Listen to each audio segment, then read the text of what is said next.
Well, here we go with section 12.2 about vectors. So, as you know,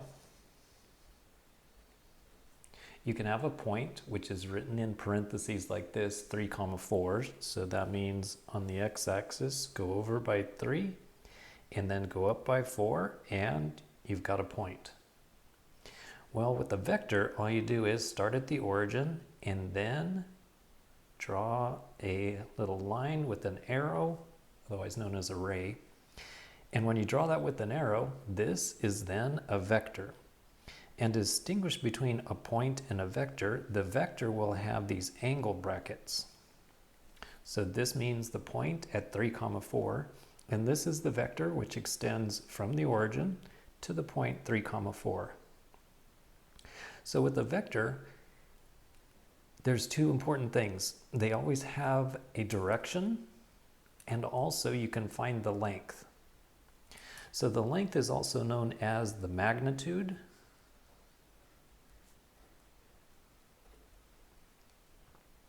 And the way that you find the length is, well, here's where the formula comes from. You basically just do the Pythagorean theorem. So you could make a right triangle. This side would be 3, this side would be 4, and then you could do the Pythagorean theorem. So it would be c squared equals 3 squared plus 4 squared. Or in other words, c squared equals 9 plus 16. And then that would be 25. So the length of it is 5. Or in general, the magnitude, when you have a vector, to say the magnitude, you could either write the word magnitude, you could say what's the length, or you could put it in absolute value. And then those symbols right there are saying find the magnitude. So it looks like absolute value, but it's really saying find the magnitude. And you could basically do all of this work very quickly by saying, okay, I know I'm going to have to take the square root, like when I went from here to here. And I know I'm going to have to square the components.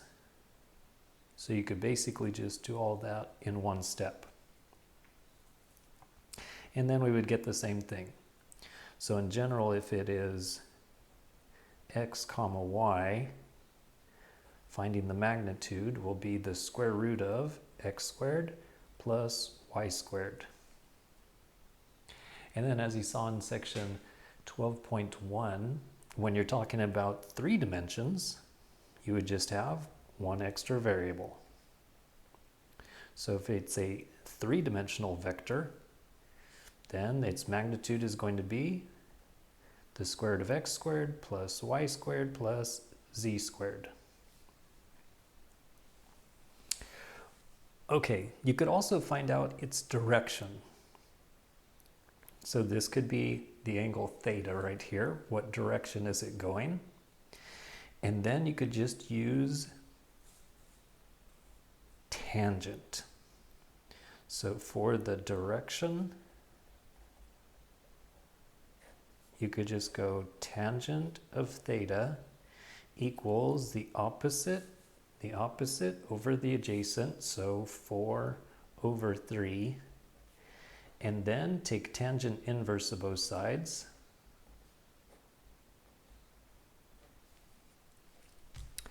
And what does that equal? Oh, my calculator fell asleep. Wake up, buddy. So this is in degrees. That sounds fine to me. And then go tangent inverse of 4 over 3, which is 53.13 degrees. So that's the direction it's going, and its magnitude is 5. So one important thing about vectors is the placement doesn't matter. So if you have this is vector A. Now, when you write vector, to distinguish it between a point and a vector, you would then put a little arrow over it. So basically indicating like this little arrow right here. But for some reason, people don't write the whole arrow. They only write the top part of it. But if you put the whole arrow, that's fine. Now, if you take a copy of this and you move it somewhere, as long as it's the same direction and the same length, then that's also vector A.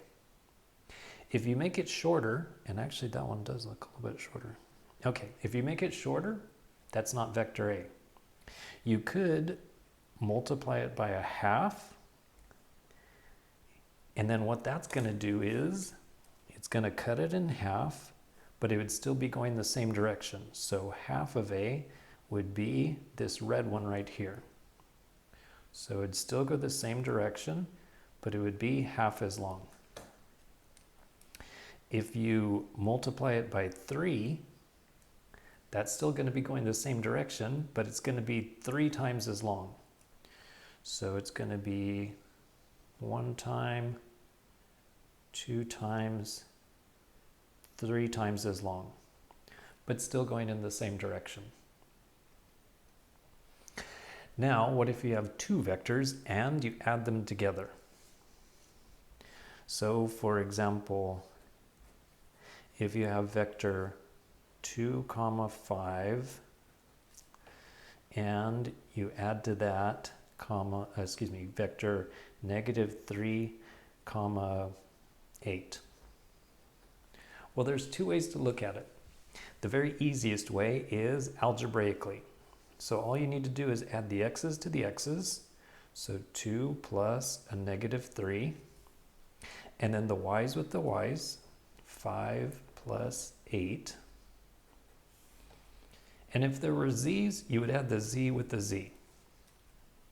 So this is going to be -1, 13. And there we're done. That's adding vectors. But there's another way to look at it, and that is looking at the graph. So if you graph 2, 5, that would be this vector. And then -3, 8, that would be this vector.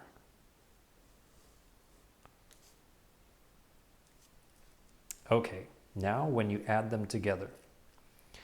So when you add them together, we got -1, 13. But how do you do that with a graph or geometrically? So like I said, the placement of the vector doesn't matter. Like this is A, this is A. So you can move them around as long as you keep the direction the same and you keep the length the same. So that's what I'm going to do on this one. So I'll take a copy of this red one, I'll keep it the same length, and I'll put a copy of it right here. I'm trying to draw it without moving the paper. There we go. Ish. And now take a copy of this one and put it right here. So the same direction and the same length. Now when you connect the diagonal, this diagonal right here, that is when you add the 2 vectors together. And as you could see, we got -1, 13. So that's where this would be. This would be -1, and this would be 13. Sometimes you just need to add them together algebraically like that. Sometimes you need a graph. So you can do it either way. All right, on to the next idea.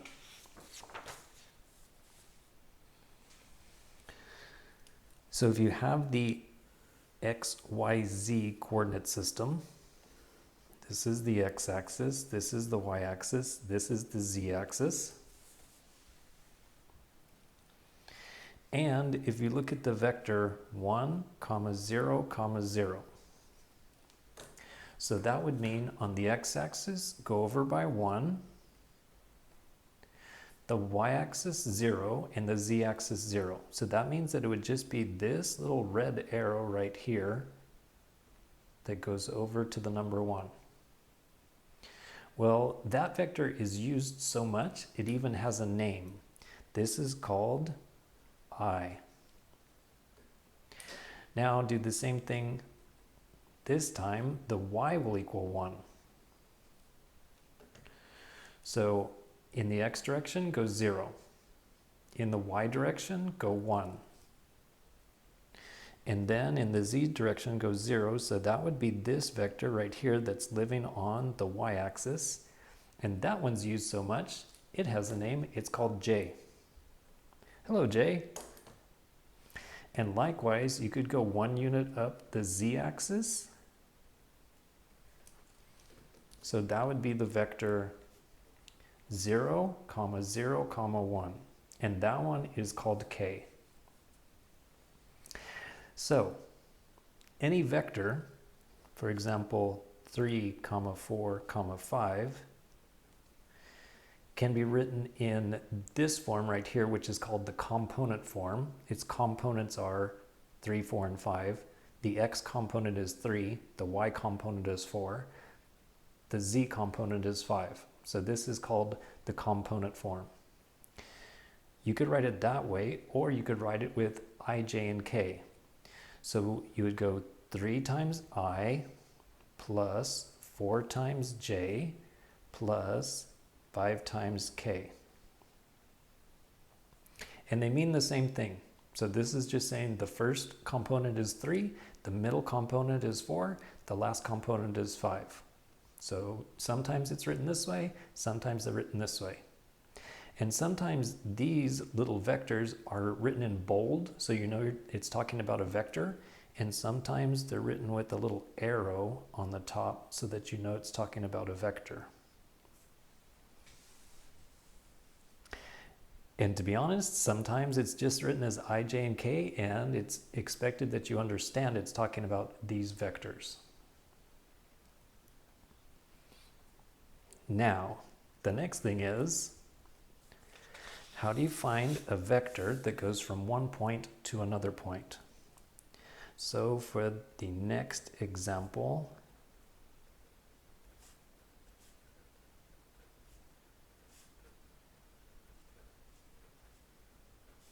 find a vector that's parallel to the line AB. If A is at 3, 7, and B is at 1, 10.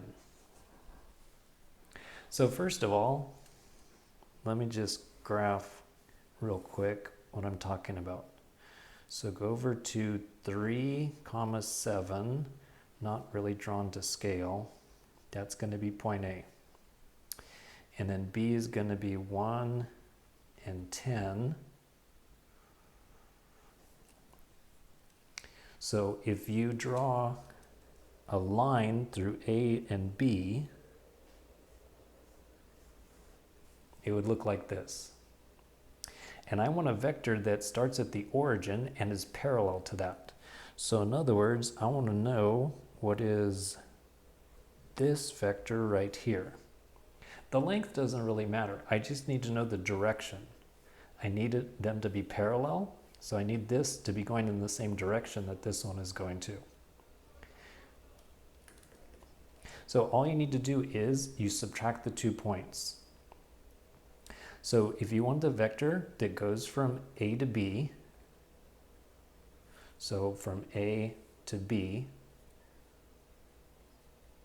then you subtract, and it's going to be B minus A. So it's going to be 1 minus 3, and then 10 minus 7. So let's see, how much is this? This is -2 and 3. So this would be -2, and this would be 3. And then later on, what we'll do is, you could then, if you want this to be longer, you could just multiply by something. That would make it longer. If you multiply by a negative, that would make it go in the other direction. And then if you add something, that would shift it over. And so in the future, very next section or section after that, we will create an actual line that will be this red line right here. But right now we're just finding the vector. Now let's take a look at some homework questions. So here's one that's similar to what you would be asked on the homework. Find the component form, so that means like this, and it needs to go from the point A to the origin. So basically it's talking about 0, 0. So it needs to go from 7, 9 to the origin. So they're saying it's supposed to go from 7, 9 to the origin.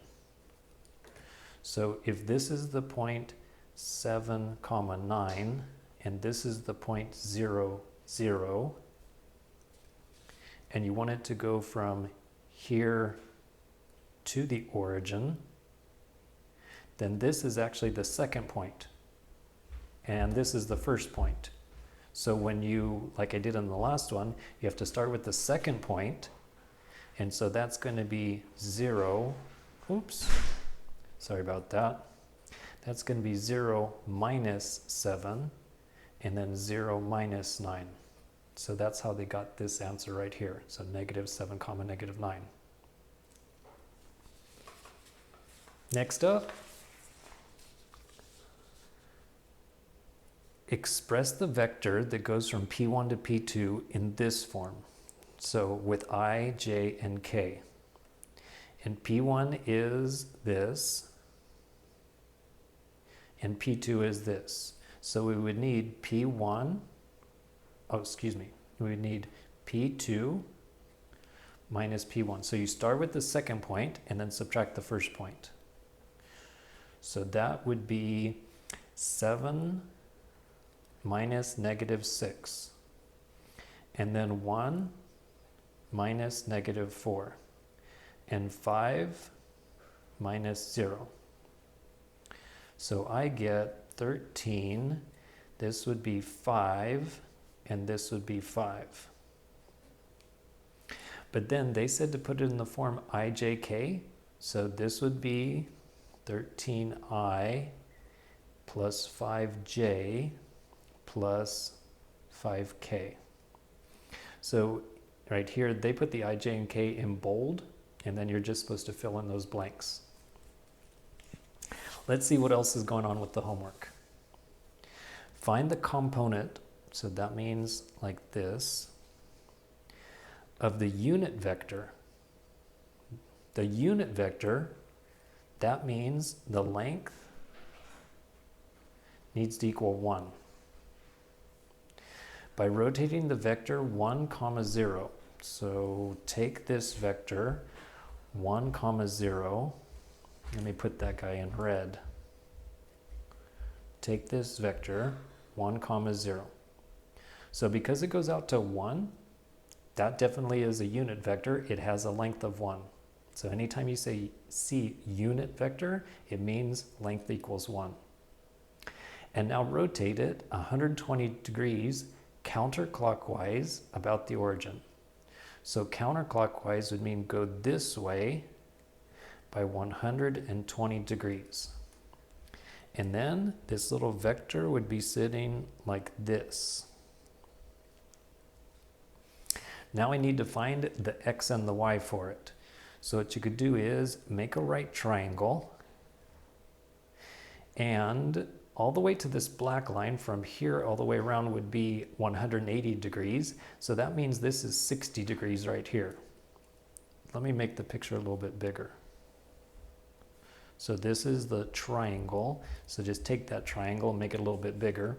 And this would be 60 degrees, which means that this is a 30, 60, 90 triangle. Hopefully you remember from trigonometry class that across from the 30 degrees, this is a length of 1. Across from 90, this is a length of 2. And across from 60, that would be the square root of 3. Okay, so then we need to know what does x equal and what does y equal? Okay, so let's see. So x would be, so I've got sine of 60 degrees is equal to, now there's one small problem, and that is when I use this 30, 60, 90 triangle, this has a length of 2, and yet mine is supposed to have a length of 1. So what I'm going to have to do is I'm going to have to take this triangle and shrink it down so that it's half the size that it was before. So I'll need to cut this in half, cut this in half, and cut this in half.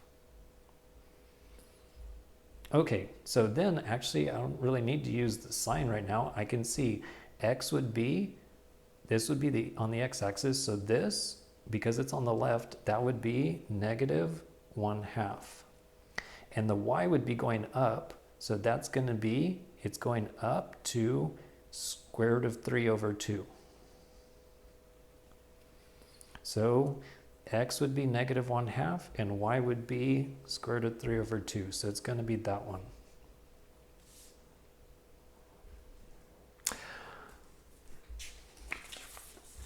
Next, from the homework, express this vector as a product of its length and direction. Okay, so I'm not exactly sure what they're asking about, but I can at least start with the length of the vector. So the length is going to be the square root of, and now square the components. So negative 12 squared will be 144, plus another negative 12 squared, so that's another 144. And then 6 squared is 36. So that's its length. Let me see, 144 plus another 144 plus 36. That's going to be the square root of 324. And the square root of 324 is equal to an 18.